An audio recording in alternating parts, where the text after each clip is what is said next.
is the Sattler Files. Welcome to the Sattler Files. This is Murray Korf, and today we're talking about the Mature Australia Party. It started as a protest on behalf of Queensland's more than 800,000 oldies. That's amazing.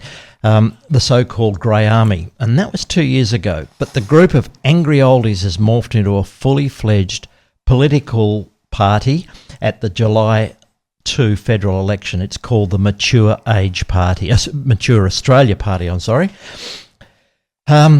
it just another pimple on this political scene? Well, and will changes to the voting system for the Senate torpedo its chances of winning any spot, which was the intention of the government's recent legislation to stop minor groups benefiting from the preference system.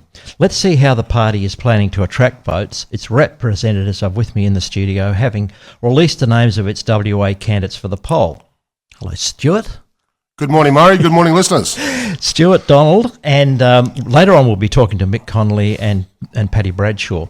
The major parties in the Labor and the Greens don't want a repetition of the 2013 half-Senate election when preferential deals allowed more parties, like the Motorist Enthusiast Party, to win a seat with a few thousand primary votes. What are your chances of winning a Senate seat under the new system?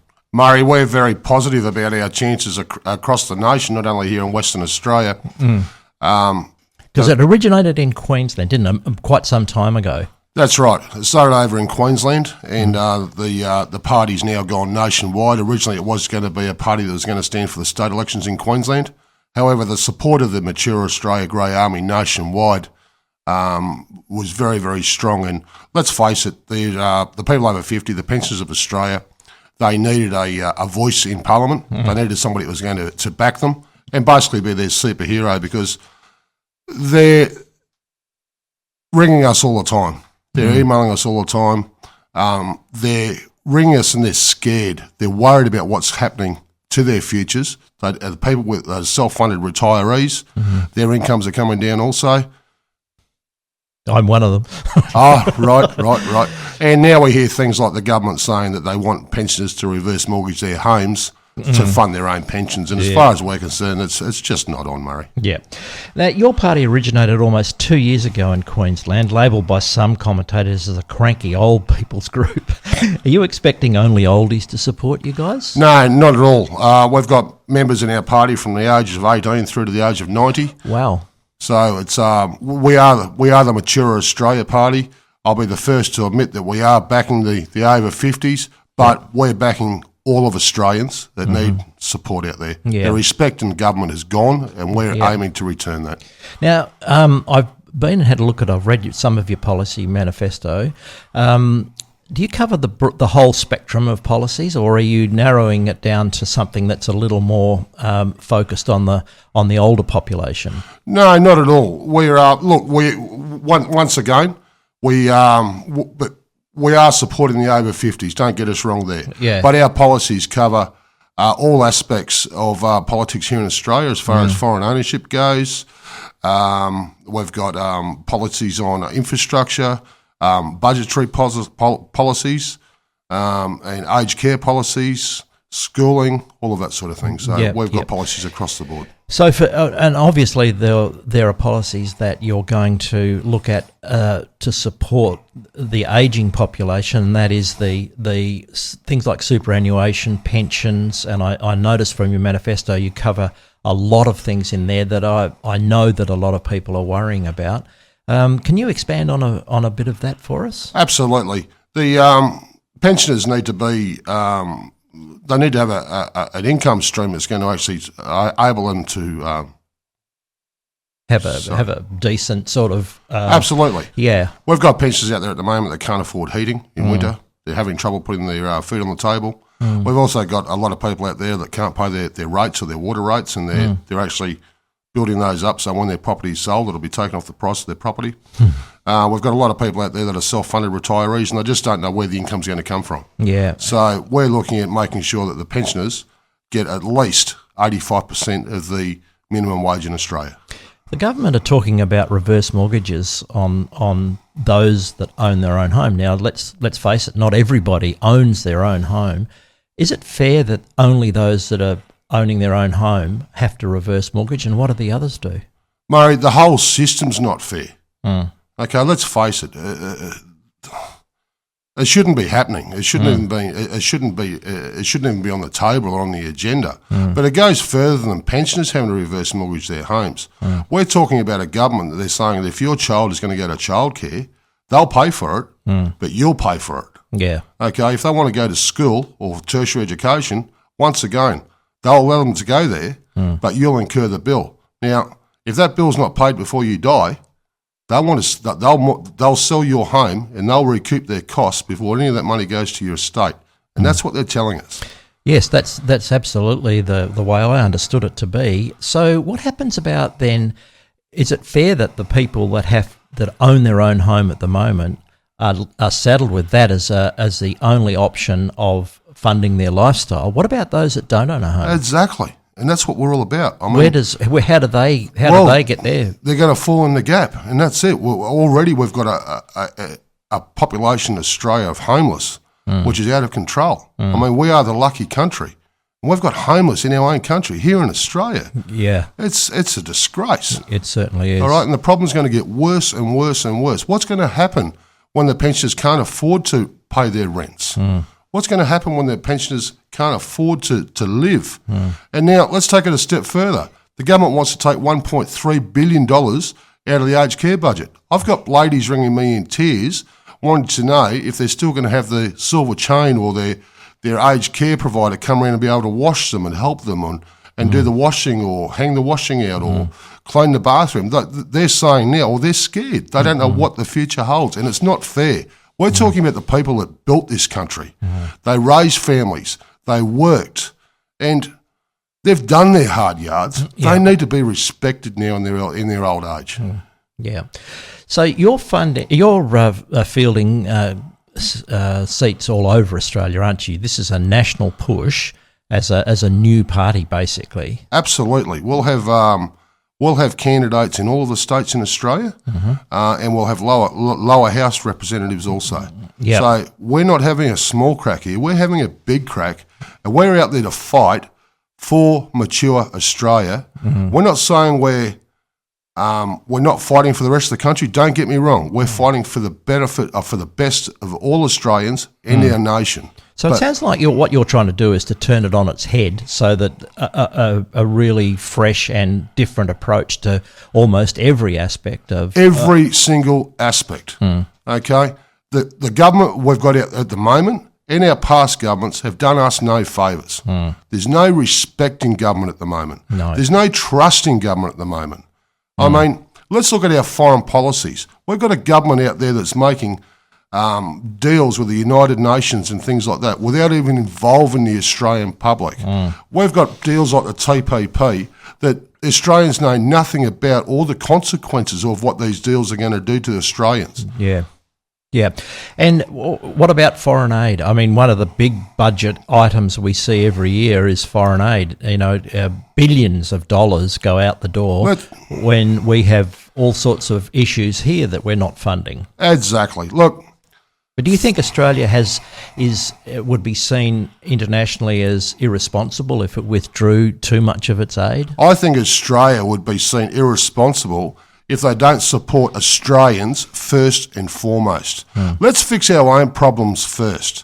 Okay, once again, let me go back to the homeless. Let me go back to the pensioners living below the poverty line. Yeah. Let's talk about unemployment in Australia. Let's talk about our kids not getting a free education.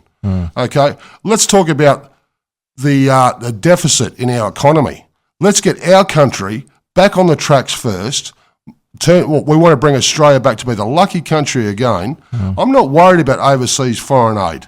Okay, we might have agreements there with the United Nations at the moment and things like that, but Australians first and Australians foremost.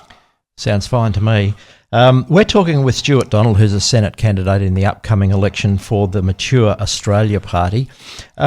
Stuart, if you, by some chance, held the balance of power in the Senate after the election, who would you be looking to do a deal with?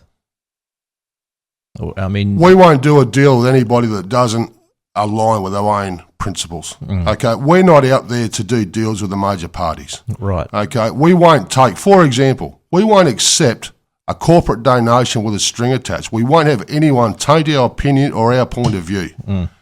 Okay, it's just not going to happen. So unless they support our ideals, we want nothing to do with it. Okay, fair call. We're fighting for Australians. But of course, if in the balance of power, what you've got is, in the event of a hung parliament, what you'd have is a situation where to form government, somebody would have to do a deal with you, either the Liberals or the Labors. They will have to do a deal with us. Yep. Okay? Yep. Now, we represent the people. We listen to the people. Yep. Okay? Our policies have been drawn up by the people. So we know what they want, and that's what we're going to stand for. Fantastic. All right? Our opinions will not be tainted by backhand, underhand, corporate, corrupt deals. Fair enough. That'd be a very pleasant change, actually. Well, we're realists, and that's exactly how it's going to be. Fantastic, Stuart. Well, of course, you've got two colleagues in the studio with us today. We've got Mick Connolly, who's standing in the lower house for Fremantle, the state, in this upcoming state election, which happens next year, and also Paddy Bradshaw. We'll get to both of those. And Mick Connolly joins me now. And Mick, you're standing for the lower house in Fremantle. You obviously have some local issues that are presenting themselves as far as the Mature Australia Party is concerned. What are those? Well, there's a number of them. First of all, thank you, Murray, for your time, and thank you to your listeners. So there are a number of concerns. I've lived in the Fremantle area for most of my life. I've worked in Fremantle, blue-collar background. One of the major concerns that we have, other than the welfare for our ageing population, I have a mother of approaching 93 who, thanks to the cuts in aged care, now sees her paying somewhere around 2/3 of her pension just to have people come in and ensure that she's properly medicated and showered, etc. All right, so I have grave concerns about the future of our ageing population who have put so much in to not just this state but the country as a whole. Most or many of the older ones came through hard times through the Depression years. Indeed they did. And they provided so much sacrifice and so much hard work to build a state and a country that provides or is meant to provide security for those in their later years, to provide opportunity and security to our young ones, our school leavers. We are losing the opportunity to provide ongoing work for our own people, opportunity by way of apprenticeships, traineeships. I remember the days of the state ships, our public works department, and the railways, Midland, our abattoirs. There was always job opportunity for anybody who wanted to work. There was a sense of pride in our population that hard work was rewarded. Yeah. Right. Yep. And you had an ability to pay your way. All right. That's sadly going. All we seem to be doing is selling off all our infrastructure. Anything that's worth anything is being sold off. The Liberal government are talking about leasing.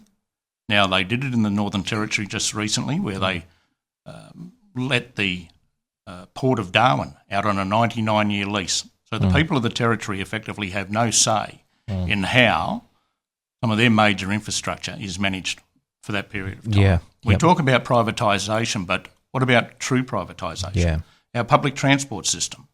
You know, we had one of the best systems in the world in this state. That's been privatised, but we're still funding it. The taxpayers are still funding it. Indeed we are. Mick, Labor and the Greens are probably, at the moment anyway, as seen as either one of them will get in. And you guys somewhat rank outsiders, I'd suggest. How do you feel that you'll go with this? I think, as Stuart has stated earlier, we have a strong backing. People have had enough. Right? We live in a time of disillusion. All we hear from, regardless of which major party it is, we hear a lot of promise. I would put it down like a game of tennis. It's the same ball. It just keeps going from one side to the other, but it's delivering nothing for our people. Western Australia in particular has got a big problem, hasn't it? I mean, isolating ourselves from the federal issues, state issues are really quite important because we've got a terrible amount of debt, haven't we?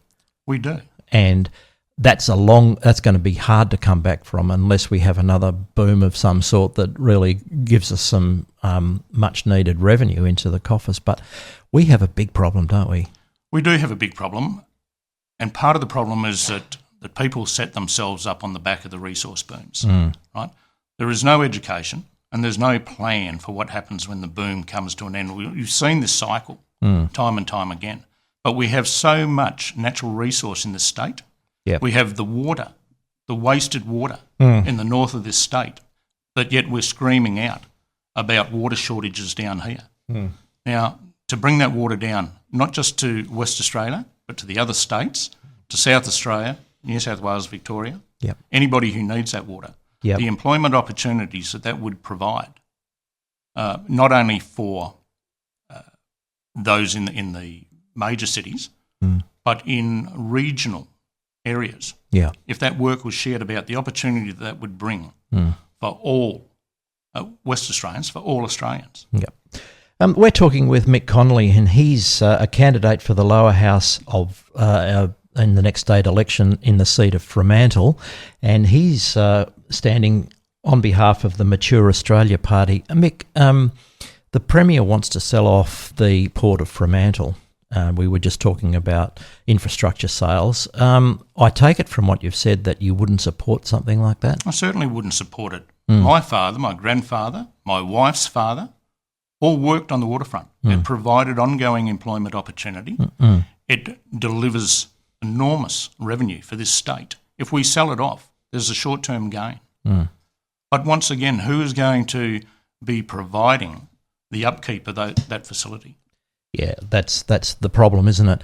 But nonetheless, I mean, how would we go about reducing the debt, which is a hideous proportion of our income now? I mean, there's got to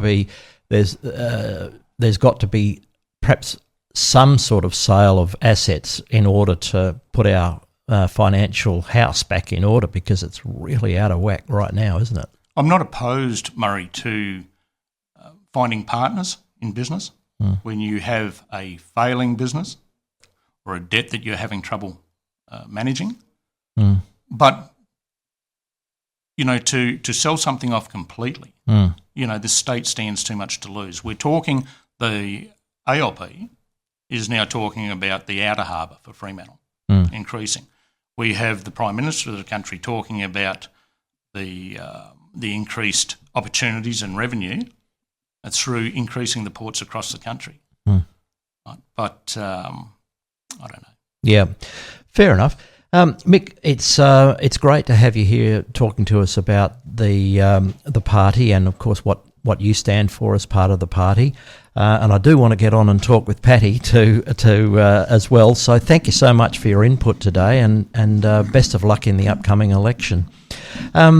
With me now is Patty Bradshaw, who's standing for the Senate in the seat of Western Australia, for Western Australia. Welcome along, Patty.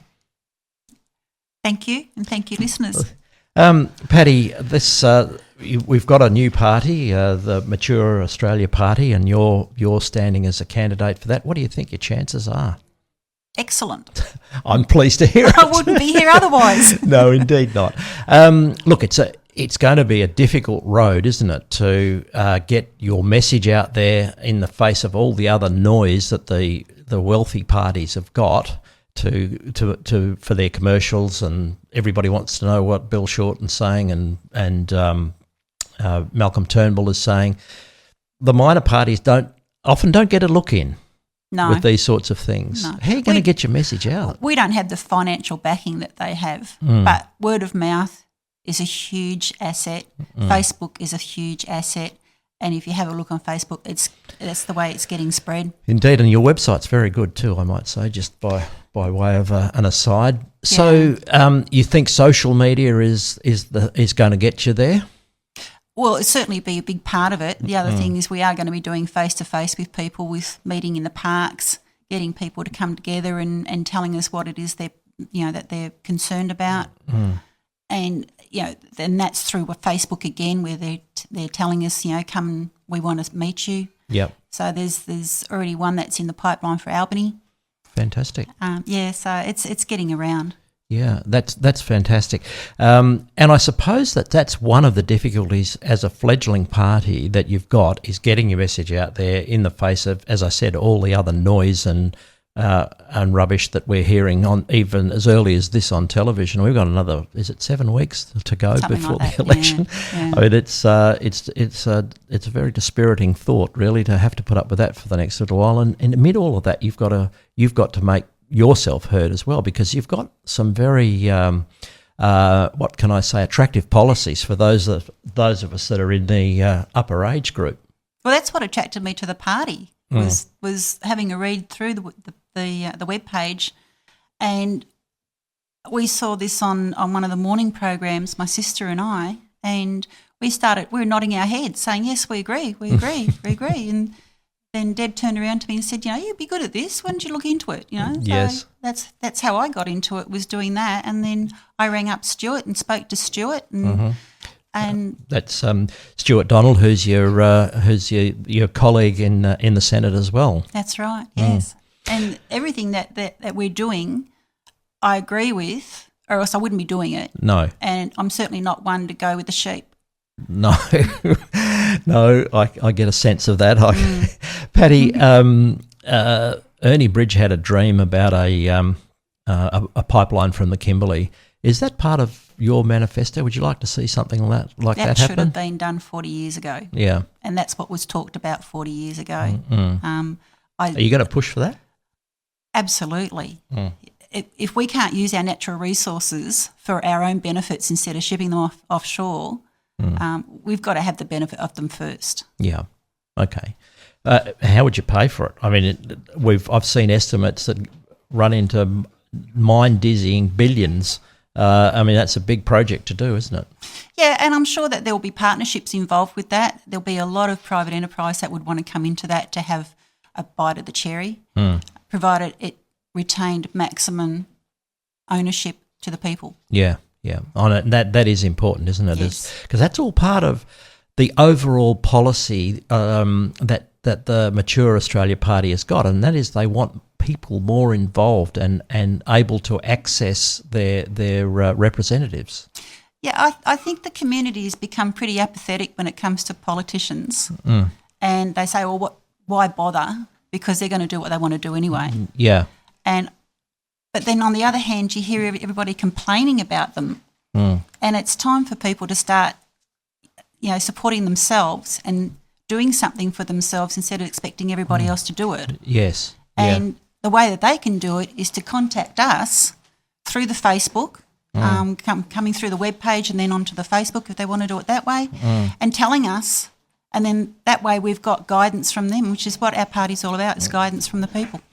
Well, that's very interesting, because I use the example of gay marriage, or marriage equality, as I think is probably a better term. There's absolutely no doubt they've done polls after polls after polls, and the people want it now, and they're still prevaricating. Are you saying that your party would actually listen to people in that regard and not run with the silly plebiscite that they're going to do, and just say, well, okay, we know that the people want this, so we're going to enact the legislation to do it? Is that the sort of thing that you would do? That's what we're intending to do, and that's what we are doing now, is that we are listening to people.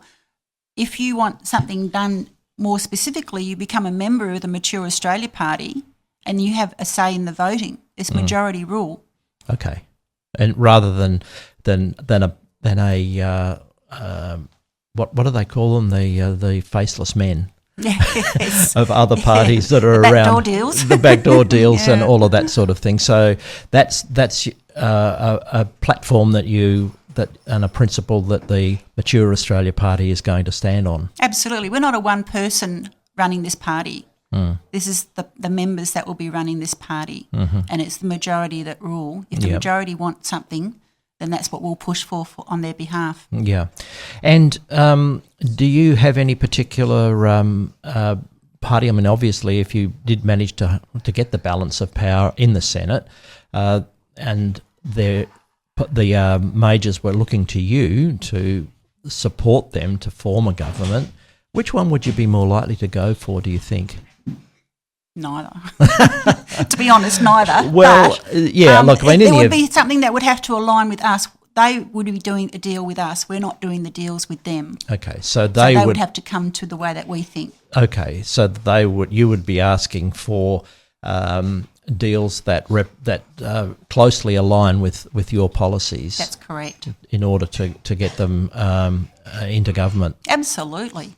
Yeah. I mean, we're not cowtailing to the big guys. You know, we're here to stand up for the people, and we're looking after the seniors in our community, which they say that it's a chore basically to look after the seniors, and they're the ones that's paid the taxes all through their lives to make Australia the way it is. Yeah, and it's not a. Yeah, I can remember my mum when my dad passed away. My mum didn't want to go to Centrelink to have a look to find out whether she was entitled to any pension. Is that right? Yeah, and she felt like it was going to be a handout, and I'd swung on her. This was nearly 20 years ago now, and I swung on her and I said, "Mum, it's not a handout. You guys earned this. You paid taxes. You paid 50%, more than 50% of your bonuses that Dad earned went to tax." Yes. I said, "So you're entitled to get something." And they say that they can't afford it, but they've known about this ageing population for a lot of years, haven't they? They have a retirement fund. Talking there has to be a pension fund that you pay into. Yeah, that's right. Yeah. And I mean, I'm not singling out Labor or Liberal here, but I'm just saying successive governments have known about an ageing population for a long time, and neither of them have actually done anything constructive towards funding that. No, and now they're suddenly panicking. Yes. And they're saying, well, we can't afford it, you just have to deal with it yourself. Not a very satisfactory outcome. So I can see where the Mature Australia Party has come from with this, and it's something that I think, and I wish you every success with, and I hope that you're able to succeed and get a few seats and start making a bit of noise, because I think the country needs it. Everybody can just vote for us. Indeed. Patty, thank you so much for your time today. It's been fascinating talking to you, and we wish you every success. Thank you. Thank you, listeners. More on the Sattler Files very shortly. This is the Sattler Files.